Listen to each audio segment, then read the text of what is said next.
JP모건 미국 대선 전 시장 전략 알아보겠습니다. 미국 대선 앞두고 시장 변동성이 굉장히 높아지고 있는데 JP모건에서는 첫 번째 시장 변동성에 대해서 어떻게 생각하고 있는지, 또 이번 화요일 밤에 대선 결과에 대해서 집계가 시작될 텐데 그때 관전 포인트는 무엇인지 대해서 알아보도록 하겠습니다. 지난 한 주 동안 미국 시장이 굉장히 하락을 많이 했는데 S&P 지수 성과를 볼 때 3월 전염병 사태 이후에 최악의 한 주를 기록했다고 나와 있습니다. 그래서 10월 23일부터 10월 29일까지 하락 정도를 보게 되면 이 회색이 이제 시클리컬한 주식들이고요. 그리고 녹색이 이제 그로스고 빗금친 게 이제 디펜시브한 전략들인데, 인더스트리얼, 에너지, 파이낸셜즈 뭐 이런 시클리컬한 것들이 제일 많이 하락을 했고요. 그리고 지금 굉장히 이제 투자자들이 많은 관심을 갖고 있는 성장주들 있잖아요. 테크놀로지라든지 뭐 컨슈머 디스크리셔너리, 커뮤니케이션 서비스 봤을 때 얘네들도 한 3-4% 정도 하락을 했습니다. 4월 그 전염병 사태 이런 최악의 한 주를 어쨌든 기록하고 있습니다. 거기에 대한 코멘트를 좀 살펴보겠습니다. 첫 번째, 이제 JP모건에서는 잠재적 매수자들이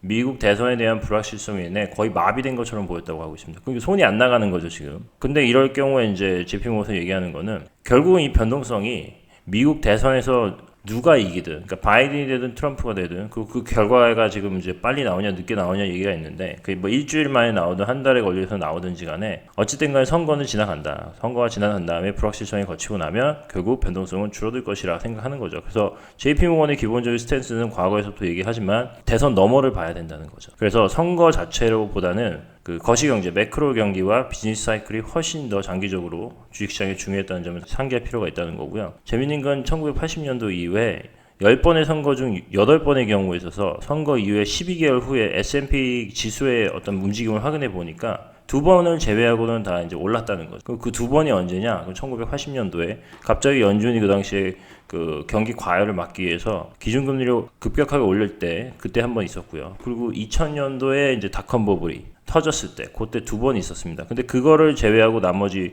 8번 정도는 12개월이 지난 시점에서 봤을 경우에는 S&P가 결국 다시 우상향했다. 그러니까 결국은 선거 자체에 대한 어떤 그 노이즈에 집중하기보다는 매크로 경기와 비즈니스 사이클이 훨씬 더 중요하다는 거죠. 그래서 하나씩 살펴보겠습니다. JP모건은 어쨌든 간에 현재 시장 움직이는 힘을 세 가지를 보고 있는데, 첫 번째는 이제 중앙은행의 통화정책, 정부의 재정정책, 그리고 헬스케어에 대한 발전, 이런 걸 얘기하고 있습니다. 근데 여기서 어쨌든 기본적으로 대선 후에도 이 세 가지 스탠스는 유지가 될 것을 보고 있습니다.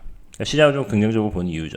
하나씩 살펴보면 첫 번째, 중앙은행의 통화 정책인데 연준을 비롯한 글로벌 중앙은행들이 당분간 통화 완화 정책을 유지할 것으로 예상하고 있습니다. 그거 무엇보다도 현재 인플레이션 수준이 연준이 경기 과열을 다스리기 위해서 긴축을 할 정도의 수준보다는 아직은 한참 낮은 수준에 머무르고 있기 때문에 초저금리 상황이 굉장히 상당 부분 몇 년 정도는 더 지속되지 않을까 생각하고 있고요.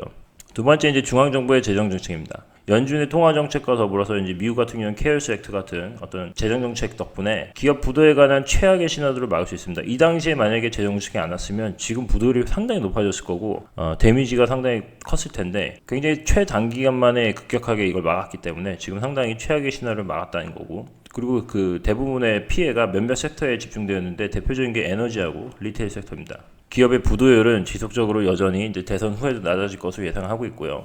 미국 GDP 70%를 소비가 차지하는데 잃어버린 가계 수입을 대체해주기 위해서 엄청나게 재정 정책을 쏟아부었죠. 그것 때문에 이제 주택 시장도 상당히 좀 선방하고 있고, 특별히 이제 소비 분야에서는 급격한 회복을 볼 수 있었습니다. 예전에 블랙스톤 전망 자료도 보면 특별히 이제 저임금층이 정부에서 지원을 받아 상당히 이제 소비가 회복이 가파르게 있었죠. 그래서 미국 선거가 지나고 나면 연방 정부에서는 결국 경기 회복을 지속시키기 위해서 또 한 번의 이제 경기 부양책을 할 건데, 이게 규모에 상관없이 어쨌든 간에 경기 부양책은 반드시 올 것이라고 생각하고 있는 거죠.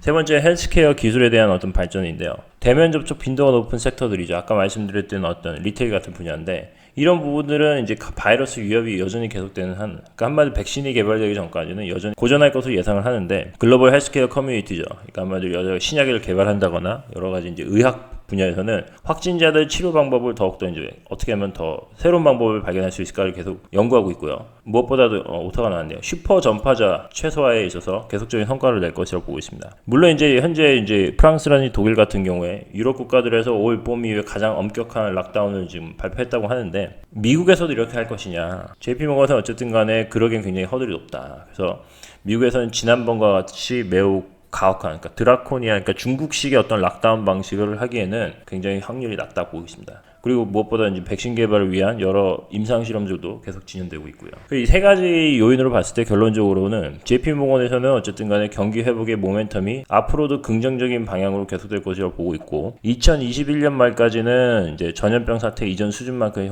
경제 성장을 회복할 것이라고 굉장히 낙관하고 있습니다. 이제 앞으로 이제 안 좋은 점을 설명드릴 거거든요. 아래 도전들이 있을 수 있지만, 그럼에도 불구하고 향후 몇 년 동안, 그러니까 few year니까 아무래도 뭐 1, 2년 정도를 보는 것 같은데, 짧다면 그래서 위험 자산의 전반적으로 우호적인 환경이 계속될 것을 보고 있습니다. 앞에 같은 경우는 이제 경기를 이제 떠받쳐주는 우호적인 어떤 요인들이고, 뒤에 거는 이제 앞으로 이제 거기 방해될 만한 도전들이 있습니다. 하나씩 살펴보도록 하면, 투자자들한테 있어서 챌린지가 바로 변동성이 높다 이거죠. 변동성이 높은 장세를 헤쳐나가기가 점점 더 어려워질 것이라고 합니다. 왜냐하면 어쨌든 간에 포트폴리오 분산 투자할 때 그중에 이제 방어 기제 역할을 해주는 게 그동안 이제 트레저리라든지 어떤 A등급의 회사채들, 우량 채권들이었는데, 여전히 이거에 대한 어떤 그 방어 역할을 해줄 것이라고 예상을 하고 있지만, 그럼에도 불구하고 이미 금리가 낮아질 대로 낮아졌기 때문에 그 방어 효과가 상당히 과거에 비해서는 좀 줄어들 것으로 보고 있는 거죠. 그래서 이 유량 채권들을 대체할 만한 하이 퀄러티, 그러니까 우량 배당주 혹은 재무 상태가 튼튼한 어떤 성장주들, 그리고 이제 구조화 상품들이죠. 파생 상품, 하락에 대한 어떤 그 프로텍션을 가지고 있는 이런 것들을 좀 더 연구를 해서 대체제들을 좀 찾아야 된다, 뭐 그런 내용을 가지고 있고요. 두 번째 이유는 점점 이제 인컴, 일들을 찾기가 어렵습니다. 그 완화된 통화 정책은 경기 부양에서 도움이 될지 모르지만 어쨌든 간에 금리가 굉장히 낮고 지금 거의 캐시 일드가 거의 뭐 없죠. 제로인 상황에서 이자를 찾기는 점점 어려워지는 거죠. 그럼에도 불구하고 투자 입장에서 어쨌든 간에 인컴이 프로듀스할 만한 자산을 찾아야 되는데, 시장에 있습니다. 있긴 있는데 과거에 비해서는 상당히 그거를 동일한 수준을 유지하기 위해서는 상당히 투자자들이 어쩔 수 없이 더 높은 위험들을 감수해야 된다는 거죠. JP모건에서 보는 거는 이제 미국 하이드 채권, 그리고 지방정부 채권, 그리고 만기가 굉장히 짧은 몇몇 이머징 마켓 채권들을 어떻게 눈여겨볼 필요가 있다, 이렇게 생각하고 있습니다. 관련된 ETF는 이제 여러분들이 직접 찾아보시면 될 것 같고요. 세 번째는 이제 성장성이 굉장히 희소하잖아요, 지금. 근데 앞으로도 이런 현상이 얼마나 지속될 것인가, 그걸 이제 보고 있는데, 경기가 계속 어쨌든 간에 회복할 거라고 보고, 그 범위가 점점 확산될 거라고 생각하는데, 섹터가. 그렇기 때문에 JP모건에서는 이제 약간 바벨 전략을 얘기하고 있습니다. 투자자들이 장기 성장성이 높은 섹터들, 디지털라이제이션, 헬스케어, 뭐 ESG 이런 분야도 여전히 이제 관심을 가져야 되지만, 어찌됐건 간에 결국은 백신이 개발되고 그 범위가 확대될 것으로 생각한다면 경기 민감주들도 여전히 지금 무시하면 안 된다, 이렇게 생각하고 있고, 그 사이의 균형을 잘 찾아야 된다고 보고 있습니다. 경기 민감주 측면에서는 운송, 건설, 인프라 같은 산업재 섹터에서 매력적인 기회를 발견하고 있고요. 아이러니하게도 어쨌든 저번 주에는 이제 이 분야가 상당히 많이 하락을 했고요. 그리고 장기 성장성이 높은 분야에서는 미국보다는 이제 밸류에이션 측면에서 더 매력적인 그 이머징 마켓에서 봐야 된다고 생각하고 있습니다. 그래서 MSCI 이머징 마켓 테크 섹터, 이걸 추정하는 ETF를 좀 찾아보시면 될 것 같은데, S&P 500 테크 섹터에 비해서 어쨌든 포워드 PE 기준으로 봤을 때 S&P 500 테크 섹터가 예를 들면 26배 정도면 MSCI 이머징 마켓 테크 섹터는 이제 한 16배에서 17배 정도 되는 거죠. 상당히 밸류에이션적으로 좀 더 덜 부담스럽기 때문에 이런 부분을 좀 볼 필요가 있다 생각하고 있습니다. 다음으로는 이제 어쨌든 간에 이번 화요일 밤부터 이제 대선 관련된 데이터들이 막 쏟아져 나올 텐데, 너무 많잖아요, 정보가. 그 중에서 이제 JP모건이 생각하기에 가장 핵심적으로 눈여겨봐야 될 항목들을 지금 몇 가지 제시하고 있습니다. 첫 번째 이제 스윙 스테이트인데, 한마디로 중도층이죠. 그래서 플로리다와 노스캐롤라이나를 눈여겨봐야 된다. 이유가 뭐냐? 다른 스윙 스테이트 중에서도 이제 위스콘신이나 펜실베니아주도 있는데, 이런 데는 대선 날짜가 되기 전까지 우편 투표를 처리를 시작 아예 안 하고 있습니다. 그렇기 때문에 공식적인 집계가 이제 나올기에는 시간이 좀 걸린다는 거죠. 반면에 플로리다 주나 노스캐롤라이나 주는 우편 투표 처리를 좀 더 일찍 시작할 수 있도록 허락하기 때문에 화요일 밤 정도만 돼도 미국 시간으로 대략적인 결과가 알 수 있습니다. 그래서 만약에 트럼프 대통령이 플로리다주와 노스캐롤라이나 주에서 선방하지 못하면 선거에서 이길 수 있는 270 선거인단 확보에 상당히 어려움을 겪게 될 것이라고 보고 있는 거죠. 한마디로 이 플로리다주와 노스캐롤라이나 주를 눈여겨보면 어느 정도 이제 대선 결과를 미리 짐작해 볼 수 있다. 두 번째 이제 아이오와, 조지아, 마인, 몬타나, 노스캐롤라이나, 사우스캐롤라이나 주에서 이제 또 동시에 상원 선거가 지금 진행이 될 텐데, 이 결과에 따라서 결국 이제 상원을 또 누가 장악을 하냐, 앞으로도 계속 공화당이 할 것이냐, 아니면 갑자기 이제 민주당이 할 것이냐, 여기가 결정되는 거죠. 하원 같은 경우는 아무래도 민주당이 계속적으로 장악할 것으로 지금 어쨌든 컨센서스를 보고 있는데, 만약에 여기 변화가 생긴다면 어떻게 보면 상당히 이제 서프라이징한 이벤트가 될 수 있다, 이렇게 보고 있습니다. 또 한 가지가 이제 각 주별로 이제 승패가 얼마나 차이가 나서 압도적인 차이로 승리를 한 건지 아니면 약간 마지널한 차이로 승리를 한 건지 살펴볼 필요가 있다는 거죠. 어찌됐건 간에 지난달까지 공식적인 여론조사하고 각 기관들의 예측 자료들 따르면 바이든이 더 대선에 승리할 것이라고 데이터들은 나오는데 그럼에도 불구하고 아무도 모르죠. 대선 결과에 이의가 제기되는 흔히 말하는 컨테스트 일렉션 요걸 지금 시장이 굉장히 염려하고 있거든요. 왜냐면 요게 되면 이제 어쨌든 간에 잡음이 생기는 거죠. 결과가 나오는데 부정선거다 아니다 이런 어떤 잡음들이 나오면서 뭐 시위도 일어날 수 있고요. 아까 그런 것 때문에 상당히 이제 결과 늦게 나오면 경기 부양책도 뭐 딜레이되고 여러 가지 이제 문제가 생길 수 있는 거죠. 그렇기 때문에 이 확률을 배제할 수 없다는 거죠. 그래서 핵심 주들에서의 선거 결과가 만약에 박빙일 경우에 큰 격차가 나지 않을 경우에는 컨테스트 일렉션이 될 가능성도 여전히 있기 때문에 화요일 밤에 집계될 주별 승패 격차의 정도가 크다면 이거는 이제 리스크가 작아지거든요. 근데 만약에 그 격차가 적다면 최종 결과를 눈여겨봐야 되는데 끝까지 지켜볼 필요가 있어진다. 뭐 이런 내용입니다.